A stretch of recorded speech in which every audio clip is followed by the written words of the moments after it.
So good morning students, this is AK Singh with a new video of this chapter current electricity. Students, in this video we are going to deal with Kirchhoff's rule. For what Kirchhoff's rules are used? Kirchhoff's rules are used for the current measurement, and there are two rules. First rule is called Kirchhoff's first rule or junction rule, as this rule is applicable for a junction of the network. Network means a circuit having many conductors and different currents are flowing in different parts of the network due to application of the EMF or potential difference in that network. So first of all, what is the rule? According to Kirchhoff's first rule or junction rule, the algebraic sum of various currents at a junction in a circuit is always 0. What algebraic sum means? So first of all, question arises, what is junction? So junction is a point in a network where more than two conductors are joined. Here you can see point O is a junction. One conductor, second conductor, third conductor, fourth conductor and fifth conductor. 5 conductors are there. Here current I1 is flowing through this conductor. Current I1 is flowing outward from the junction. Current I2 is flowing towards the junction. Current I3 is flowing out from the junction. Current I4 is towards the junction. Current I5 is towards the junction. So there is a convention. Which current is to be treated as positive and which current is negative. So convention says if current flowing towards a junction are taken to be positive. Here you can see current I2, current I4 and current I5. All three currents are flowing towards the junction O. That is why these currents I2, I3 and I2, I4 and I5, they are written with positive signs. But current I1 and current I3, these two currents are flowing out from the junction, or these two currents are leaving the junction. That is why these two currents are written with a negative sign. So algebraic sum of the electric current at junction O summation I is equal to 0. So if we put sign to different currents, current I1 and I3 are negative as they are flowing out from the junction. Current I2, I4 and I5, they are written with positive sign as they are flowing towards the junction. It means current I2, I4 and I5, they are flowing electric charges towards the junction, but same amount of electric charges are being flown out from the junction by current I3 and I1. So if you solve this equation, you can write I2 plus I4 plus I5 is equal to current I1 plus I2. So junction rule or Kirchhoff's first rule is based on the conservation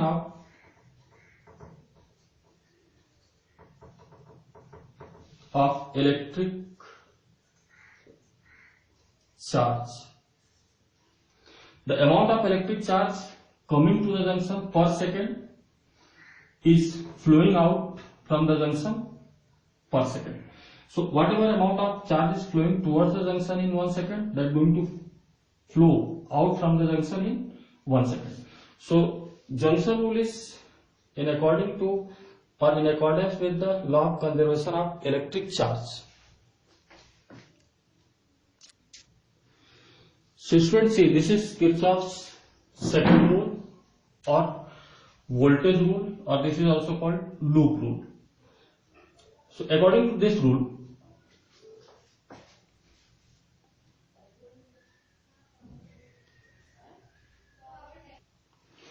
according to voltage rule or loop rule, what is the rule?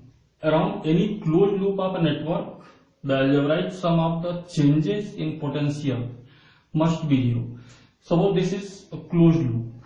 Loop is a closed path through which electric current flows due to application of some potential difference or EMF. Suppose there is a resistance connected in the loop, that is R, EMF applied is E, and current is flowing I.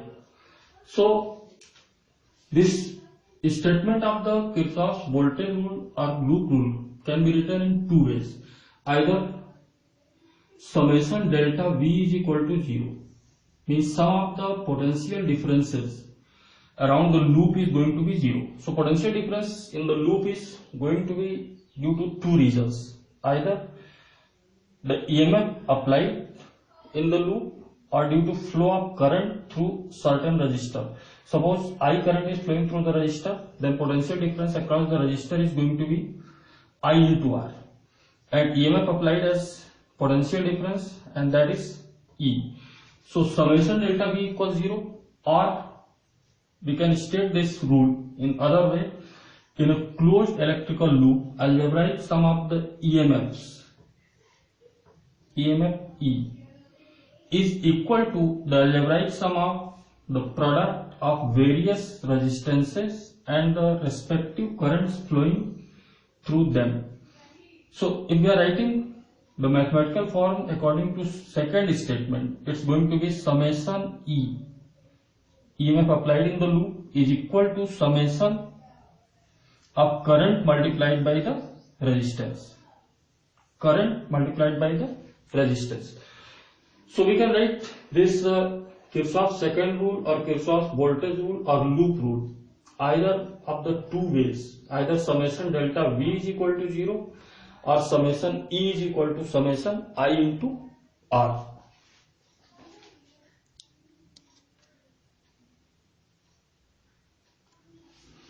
Students, Kirchhoff's second rule or voltage rule or loop rule supports the law of conservation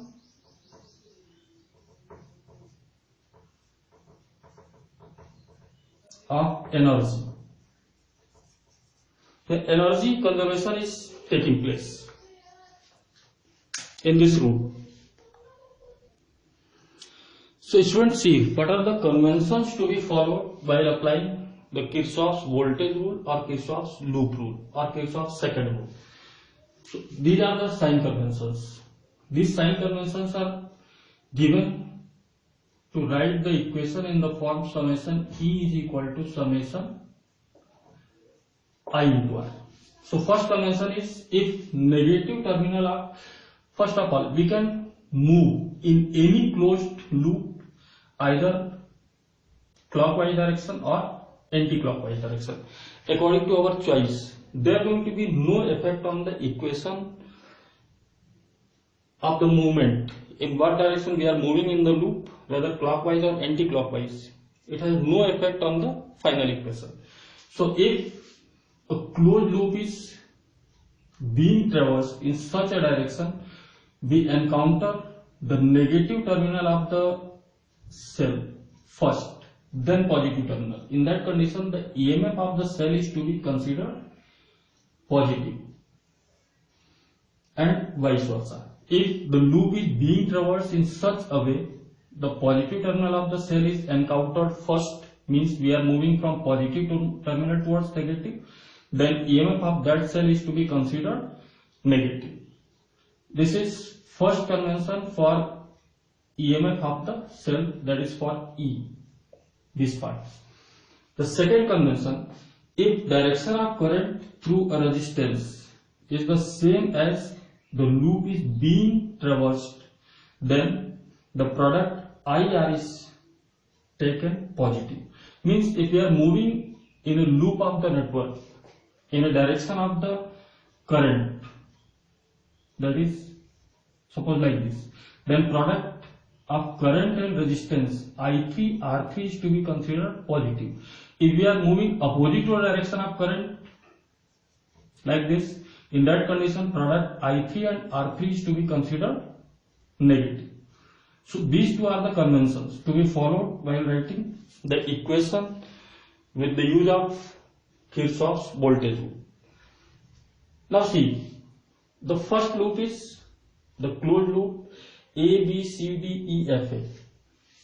A, B, C, D, E, F, A. If we are moving in this loop and our direction of movement is suppose anti-clockwise. Here you can see we are encountering cell E1. Its negative terminal first, then positive terminal. While moving through the loop, it means this EMF is to be considered positive, and we are encountering positive terminal of the EMF E2 first, then negative, so that EMF E2 is to be considered negative. So equation. Second thing, we are moving in the direction of current I2. This is current I1. This is current I2. We are moving in the direction of current I1. So that product I1 and R1 is to be considered positive. But we are moving opposite to direction I2. So that product I2 and R2 is to be considered negative. Now, the second loop or second closed loop of the network. The second closed loop of the network is taken to be BEDCB. BEDCB. It means in this loop we are moving clockwise direction. So EMF E2 is to be considered positive. Only one EMF source is there in this smaller loop, and we are moving in the direction of current I2. So product I2 or R2 positive. Again we are moving in the direction of current I3, so that product I3 R3 is to be considered positive again. So equation for this loop is going to be in this form. Again, third smaller loop. The third loop is closed loop A, B, E, F, A. A, B, E, F, A. Now we are moving again anti-clockwise. So EMF E1, as we are encountering negative terminal of the EMF E1 first, then positive. So EMF is to be taken positive. We are moving in the direction of current I1. So product I1 R1 is positive again. We are moving in the direction of current I3. So that product I3 R3 is taken to be positive again.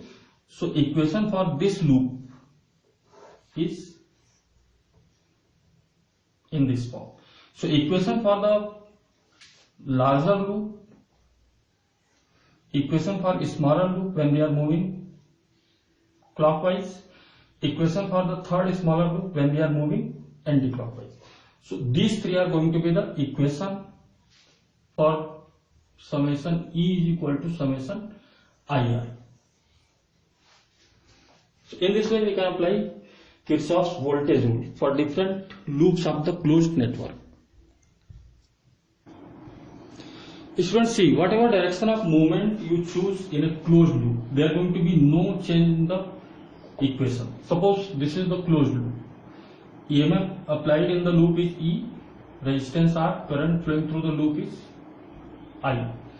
So suppose we are moving in the direction clockwise or apply Kirchhoff's voltage rule in this loop. So according to convention, we are moving negative to positive terminal of the EMF source. So EMF of the cell is to be taken positive. We are moving in the direction of current. So product IR is to be taken positive again. Suppose we are moving anti-clockwise direction through the same loop. The direction of movement is this.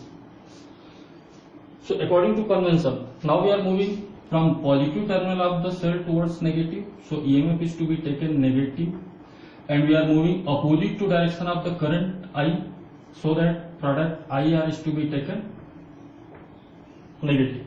Ultimately this equation, if you multiply the whole equation with negative sign, we are going to get value E is equal to IR. So students, you can see whatever direction of movement you choose in a closed loop, there are going to be no change in the final equation. So direction of movement can be taken according to choice.